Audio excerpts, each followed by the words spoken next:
శివుని యొక్క విభూతి ఉదయము సాయంత్రము ధరించిన కొంతమంది పుణ్యాత్ములకి మాయ దగ్గరికి రాదు. ఇంతకీ ఏ విభూతి, ఏ భస్మమును ధరిస్తే మాయ అంటదు? శివుణ్ణి పూజించగా వచ్చిన నిర్మాల్యం ఉంటుంది కదా, శివుణ్ణి బిల్వపత్రాలతో పూజించారు, లేదా అర్జున పత్రాలతో మద్ది చిట్టాకులతో పూజించారు, ఇంకేవేవో రకరకాలైనటువంటి పత్రాలతోటి కొన్ని పుష్పాలతోటి పూజించాక ఈ తీసేసిన మాల్యాన్ని ఎండబెట్టి కాల్చి అందులో కొద్దిగా ఆవు నెయ్యి వేసి ఈ భస్మాన్ని ధరించిన వాడికి పొరపాటును కూడా మాయ అంటదట. అందుకే పూర్వకాలంలో ఏం చేసేవారు తెలిసిన, ఆలయాల్లో ఏదైనా పత్రి ఇచ్చారనుకోండి, దాన్ని కళ్ళ కత్తుకుని నందికి మాత్రం తగిలించాలి. నెత్తి మీద పెట్టుకోకూడదని చాలాసార్లు చెప్పాను. శివమాల్యాన్ని భరించే శక్తి మనకు లేదు కనుక దాన్ని ఏం చేయాలి, నందీశ్వరుడికి తగిలించి ఈ పత్రి జాగ్రత్తగా పట్టుకెళ్ళి ఇంట్లో ఎక్కడో తొక్కం చోట ఎండబెట్టండి. మేడ ఉంటే మేడ మీద లేదా ఏదో ఒక గిన్నెలోనో ఎందులోనో వేసి ఎండబెట్టి బాగా ఎండిపోయిన తర్వాత కొద్దిగా ఆవు నెయ్యి కలిపి దీన్ని భస్మం చేయండి. లేదా హోమం దొరుకుతున్నప్పుడు హోమంలో కూడా వీటిని వేయండి సమిధలతో పాటుగా, అప్పుడు హోమ భస్మం వస్తుంది. శివమాల్యము కనుక విభూతిగా మారిందంటే ఆ భస్మమును ఉదయము సాయంత్రము విడిచిపెట్టకుండా మండల దీక్షతో ధరించిన వాడికి ఏ మాయ అంటదు అని శివుడు వరం ఇచ్చాడు. ఎందుకంటే అదృష్టం ఉందని తెలుసుకోవాలి మనం. నేను ఈ కోటిరుద్ర సంహితలో ఇది మళ్ళీ ఇంకోసారి చెప్తాను మీకు, చివరిగా కోటిరుద్ర సంహిత వస్తుంది, అప్పుడు చెప్పుకుందాం. భస్మములు ఎన్ని విశేషాలు ఉన్నాయో అందులో ఈ భస్మానికి ఎటువంటి విలువ ఉందో అందులో చెప్పారు. అందులో ఏం చేస్తారు, ఎప్పుడన్నా మీరు మీకు ఇంత పత్రి ఇచ్చారనుకోండి, అదంతా తీసుకెళ్ళి నంది మీద వారేసి మన దాన్ని మనం వెళ్ళిపోతే గుళ్ళో అదంతా ఎత్తలేక తలప్రాణం తొక్కొస్తుంది. దానికి బదులుగా మీరు ఏం చేస్తారు, మీకు పత్రి ఇవ్వగానే నందీశ్వరుడి శరీరానికి కొంచెం తగిలించండి. ఎక్కడ తగిలించినా నంది శరీరమే. ఆ తగిలించిన దాన్ని జాగ్రత్తగా పట్టుకెళ్ళండి, దాన్ని బాగా ఎండబెట్టండి. హోమం దొరుకుతున్నప్పుడు మీ హోమాలు అయితే మీరు వేసుకుంటే మీ భస్మం మీకు వస్తుంది. బయట వాళ్ళు మీకు భస్మం ఎవరనుకుంటే ఇలా పత్రి కొంచెం పోగయ్యాక ఆవు నెయ్యిని కలిపి దాన్ని ఒక కుంపట్లోనో దీంట్లోనో బూడిద చేసి ఆ భస్మాన్ని 40 రోజులు సూర్యోదయ సూర్యాస్తమయ సమయాల్లో ధరించండి. మాయ అంటదు, అహంకారం అంటదు. అటువంటి వాడు సంపూర్ణంగా పరమాత్మ కటాక్షం పొందుతాడు. ఈ మాట జగద్గురుడు శంకరుడు చెప్పాడు. అన్నిటికీ మించి ఇప్పటికీ కూడా జ్ఞానం ఉన్న వాళ్ళందరూ ఏకకంఠంతో చెప్పేది ఏమిటి, నడిచే దేవుడు కంచి పరమాచార్యులు వారు ఇదే మాట చెప్పారు. ఇంతమంది మహాత్ములు చెప్పారు, పురాణములు చెబుతున్నాయి. కాబట్టి వీళ్ళన్నంత వరకు శివమాల్యాన్ని ఎండబెట్టి భస్మం చేసి, ఆ భస్మం కూడా అందులో ఆవు నెయ్యి పడకుండా భస్మం చేయకూడదట. ఆవు నెయ్యితో కలిపి భస్మం చేసి ఆ భస్మం ధరిస్తే ఎంత మంచిదో తెలుసు. ఆరోగ్యం కూడానండి. అసలు మారేడాకుల్లో ఎన్నో ఔషధి గుణాలు ఉన్నాయి. అవి ఎండిపోయిన తర్వాత వాటిని కాలుస్తూ ఉంటే వచ్చే పొగ శ్లేష్మాన్ని కఫాన్ని తొలగిస్తుంది అనమాట, దగ్గు తగ్గిస్తుంది. అదే కొన్ని రకాల పొగలు మీ ఇళ్లలో దోమల కోసం పెట్టుకుంటారే ఆలౌట్, అది మిమ్మల్ని ఆలౌట్ చేస్తుంది. అది విషం, కెమికల్స్ అవి. కానీ ఇది అలా కాదు. అసలు ఈ పొగ వల్ల దోమలు ఉండవు, ఆ పొగ వల్ల ఆరోగ్యానికి మంచిది. పూర్వం అలాంటి పనులు చేసేవారు. వేపాకులు ఇంట్లో కాల్చేవారు, దానివల్ల ఇంటికి ఆరోగ్యంగా ఉండేది. అన్నిటికీ మనం ఈ కెమికల్స్ మీద ఆధారపడిపోయి అనారోగ్యాన్ని తెచ్చుకుంటున్నాం, ఊపిరితిత్తులు పాడు చేసుకుంటాం అనమాట. ఇవన్నీ శాస్త్రాల్లో, మంత్రశాస్త్రాల్లో, వామకేశ్వర తంత్రం వంటి తంత్రశాస్త్రాల్లో చెప్పబడిన విశేషాలు. అలాగే ఎప్పుడన్నా తెలియక పొరపాటున శివమాల్యం తొక్కేస్తే మీరు సర్వనాశనం అయిపోతారని ఎప్పుడు భయపడకండి. శివమాల్యం కావాలని తొక్కకూడదు. నందీశ్వరుడి మీద శివమాల్యం వేశారు ఎవరో, అది పక్కకు పడిపోయింది పొరపాటు ఎంత వేశారు. దాన్ని తెలియక మీరు తొక్కితే సర్వనాశనం అయిపోతారని ఎవరైనా చెప్తే అది అబద్ధం. ఎందుకంటే భాష రాకపోవడం వల్ల వచ్చిన కొన్ని ఇబ్బందులు కుండబద్దలు కూడా చెప్పేయాలి. నేను నాలంటి వాడు. మన అన్నిటికీ పుష్పదంతుడు ఉదాహరణ ఇస్తున్నాయి. పుష్పదత్తుడికి ఎందుకు నష్టం వచ్చింది? పూర్వం పుష్పదంతుడని ఒక గంధర్వుడు ఉండేవాడు. ఆయన ఒక మహారాజు గారి ఉద్యానవనంలో రోజు పువ్వులు దొంగతనంగా తెల్లవారుదామని కోసుకుపోయేవాడు. ఆయనకి శివభక్తి, పుష్పదంతుడు పరమశివభక్తుడు. శివుడికి రకరకాల భూలోక పుష్పాలతోటి విడిచిపెట్టకుండా సంవత్సర కాలం అర్చన చేస్తానని మొక్కుకున్నాడు. ఈ సంవత్సర కాలం భూలోకంలో పువ్వులు కొనుక్కోవచ్చు కదా. ఆయన పుష్పదంతుడు గంధర్వుడు, గంధర్వులకు బోలెడు బంగారం ఉంటుంది. బంగారం పట్టుకొచ్చి ఏ పువ్వులు కొట్టాడికి ఇచ్చినా కావలసిన పువ్వులు ఇస్తాడు. కానీ వాడికి ఎందుకో ఆ దేశపు మహారాజు గారి ఉద్యానంలో ఉన్న నందివర్ధనాలు, మంచి అర్జున పుష్పాలు అంటే మద్ది చెట్టు యొక్క తెల్ల పువ్వులు, తెల్లగన్నేరు పువ్వులు ఇవి నచ్చాయి. మందార పుష్పాలు అవి ఆ రాజుగారి దగ్గర రకరకాల పువ్వులు ఉండేవి. అందుకని ఈ పువ్వులని రహస్యంగా తెల్లవారుజామున గంధర్వుడు కనుక ఎవరికీ తెలియకుండా అదృశ్య రూపంలో వచ్చి కోసుకుపోయేవాడు. రాజుగారు శివపూజ కోసం పువ్వులు కోసుకుందామని ఉద్యానంలో గడితే ఒక్క పువ్వు ఉండేది కాదు ఉద్యానంలో. ఆయన ఉద్యానం 100 ఎకరాల తోటట. 100 ఎకరాల తోటలో ఒక్క పుష్పం ఉండేది కాదు, ఒక మారేడాకులు తప్ప ఇంకేం అట్టి పెట్టేవాడు కదా వాడు.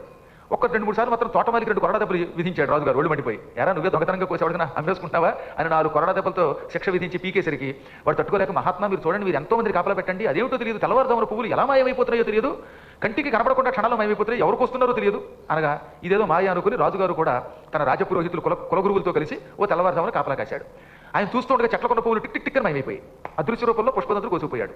రాజుగారికి మతిపోయి, ఇదేమిటండి ఈ పువ్వులు తమంత తాము పోతున్నాయి, ఎవడూ కోస్తున్నట్టు కనపడదు, అదృశ్యం అయిపోతున్నాయి ఏమిటి అంటే, అప్పుడు కులపురోహితులు వారు అన్నారు, కులగురువులు వారు, ఇది ఎవడో ఒక మాయావి చేస్తున్న పని, అదృశ్య రూపంలో ఎవడో ఇవి కోసుకుపోతున్నాడు, వాడు సురుడో గంధర్వుడో కిన్నరుడో ఇంకెవడో దేవతా స్వరూపుడు తప్ప మామూలు వాడు కాదు, సాధారణ జీవి ఇక్కడికి రాలేడు, వచ్చినా అదృశ్య రూపంలో ఈ పువ్వులు కొయ్యాడు, ఇది దేవజాతి వాడి పని అన్నట్ట.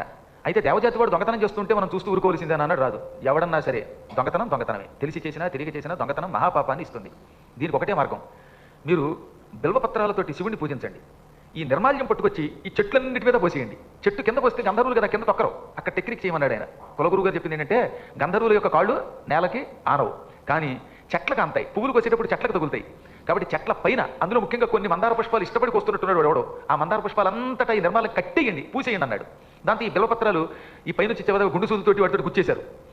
శివుడిని పూజగా వచ్చినటువంటి నిర్మాల్యం అంటాం కదా, శివుడికి పూజ చేసి అందులోంచి తీసేసినటువంటి ఆ పాత పత్రిని నిర్మాల్యము, నిజానికి అది మాల్యము అనొచ్చు, కానీ పరమ పవిత్రం కనుక నిర్మాల్యం అంటారు. ఆ నిర్మాల్యం చెట్లకి బాగా పిన్ చేసి పెట్టారు వాళ్ళు. పుష్పదత్తుడు యథాప్రకారంగానే రోజులాగా దొంగతనానికి వచ్చాడు. అందులో ఓ మందార పుష్పం పోయడానికి ఆ చెట్టు మీద కాలు పెట్టాడు. పెట్టగానే దానికి ఉన్న నిర్మాల్యాన్ని తొక్కాడు. మొత్తం ఆయన మహిమంతా పోయి ఢామని కింద పడిపోయాడు. ఇక చూడండి, ఆయన గితగితలాడిపోయాడు. నేను ఇంతకాలము అదృశ్య రూపంతో వచ్చి రాజుగారి ఉద్యానంలో ఉన్న పువ్వులు కోసుకుపోయాను. ఏ కారణం చేతనో నా మహిమ పోయి నేను కింద చతికిలబడి మానవుని అయిపోయాను. ఇంకో గంటన్నరలో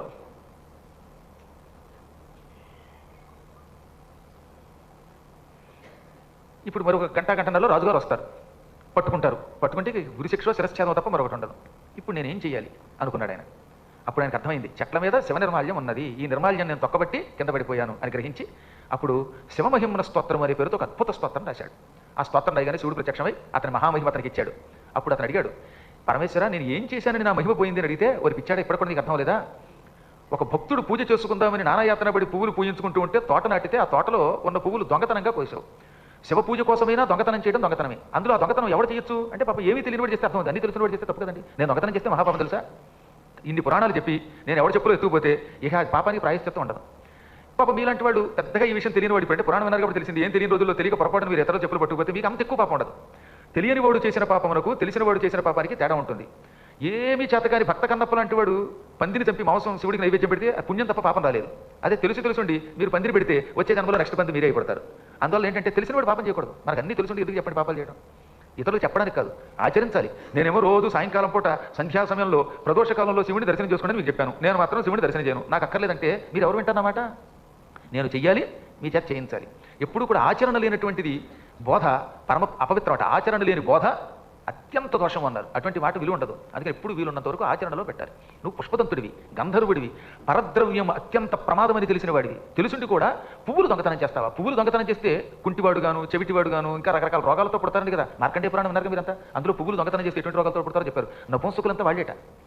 స్త్రీ పురుషులు కాకుండా పుట్టివాడు పూర్వజనంలో పువ్వులు దొంగతనం చేసేవాడు. పైగా ఈ పువ్వులు దేవాలయంలో దొంగతనం చేస్తే ఇక ప్రాయశ్చిత్తమే లేదు. కొంతమంది శరీరం నుంచి దుర్వాసన వస్తుంది చూసారా, చర్మం అంతా దరిద్రంగా ఉండి రోగాలతో ఉండి వాడి శరీరం దగ్గర నుంచి ఎప్పుడు చెమట వాసనే.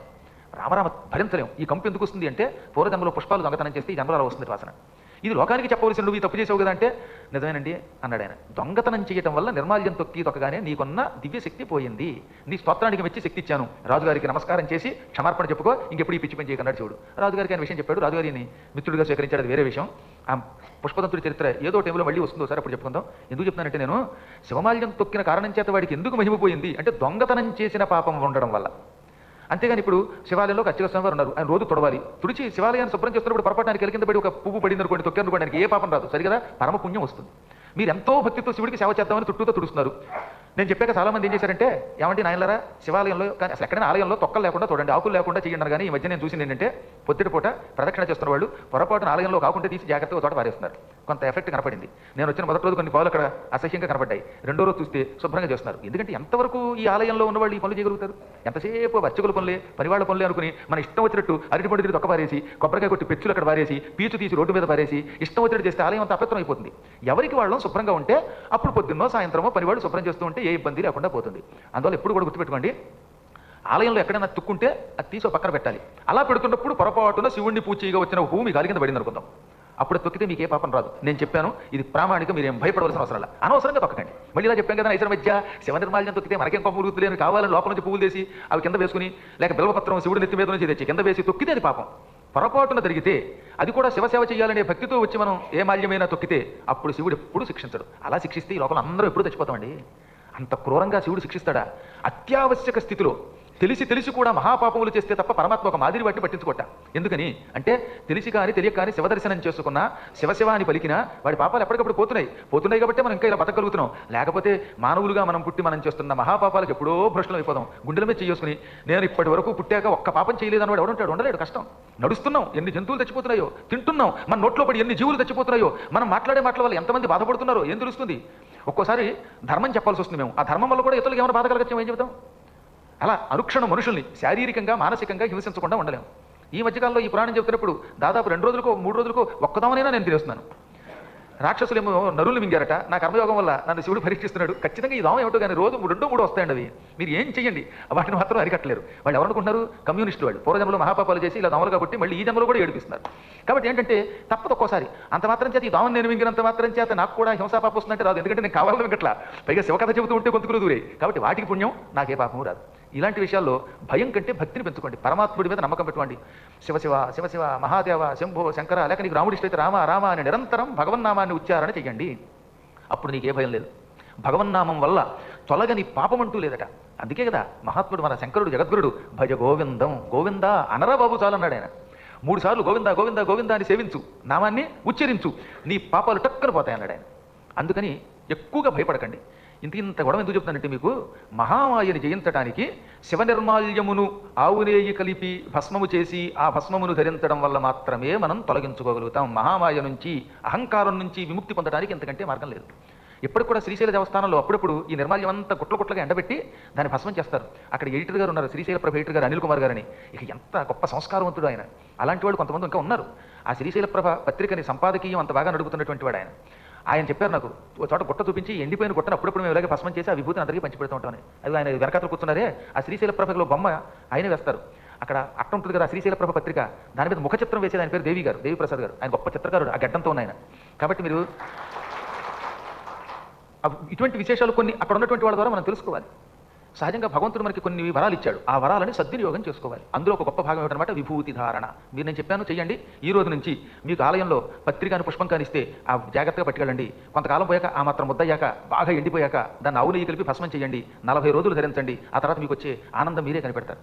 అద్భుతమైన ఆనందం కూడా కలుగుతుంది. ఇవన్నీ తెలిసిన నారదుడు దురదృష్టవశాత్తు పట్టించుకోలేదు. అన్నీ తెలుసున్నవాడు పట్టించుకోరు, పెద్ద సమస్య అది. తెలియని వాడే పట్టించుకుంటాడు కానీ